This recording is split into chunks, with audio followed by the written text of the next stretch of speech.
Yeah, you were talking about the importance of the calendar and the fact that we're coming up to this 1 year anniversary now of Russia's invasion of Ukraine. Yes, indeed. In fact, that's quite, a kind of shame and I think a kind of guilt for us that the war is still lasting in Ukraine. With the litany of war crimes, you have dozens of thousands of Ukrainians who've lost their life, in this war.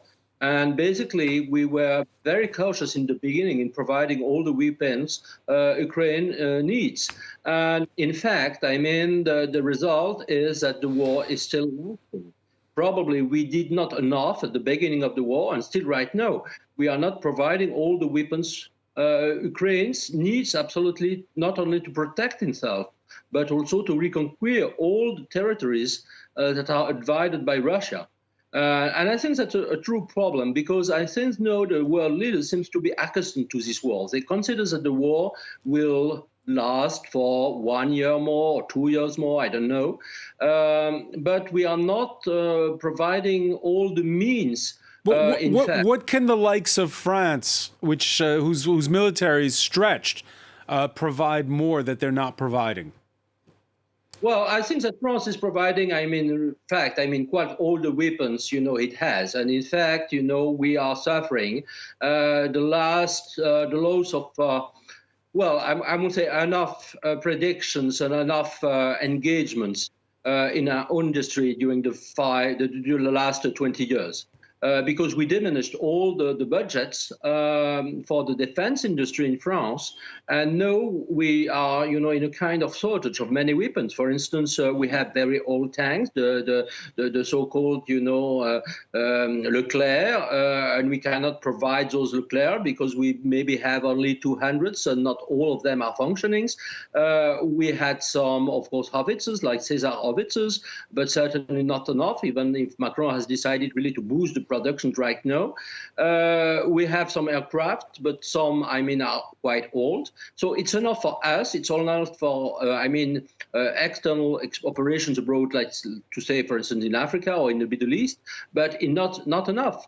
And I think that's why Emmanuel Macron calls briefly to boost our defense budget in all Europe in order, maybe, I don't know, to face this war, but also one of the cries we've heard from those who've been demonstrating against pension reform in France is, why spend money on defense? Instead, let's use that extra money for retirement plans. Well, in fact, if we consider, the level of taxes in France, we are one of the countries that has the more taxes, in fact, in comparison with our GDP. And we are providing a lot of money to all the social support, either for healthcare or for the retired persons or for many other, social commitments. But no, the question is, what are exactly the values we are fighting for?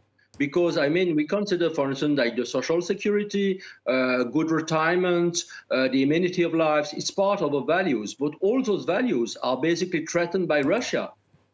So I think we need to spend more for defense because it's part of our model. And the defense of the values that Ukrainians are fighting for, basically, that's the values we are also standing for, also in France.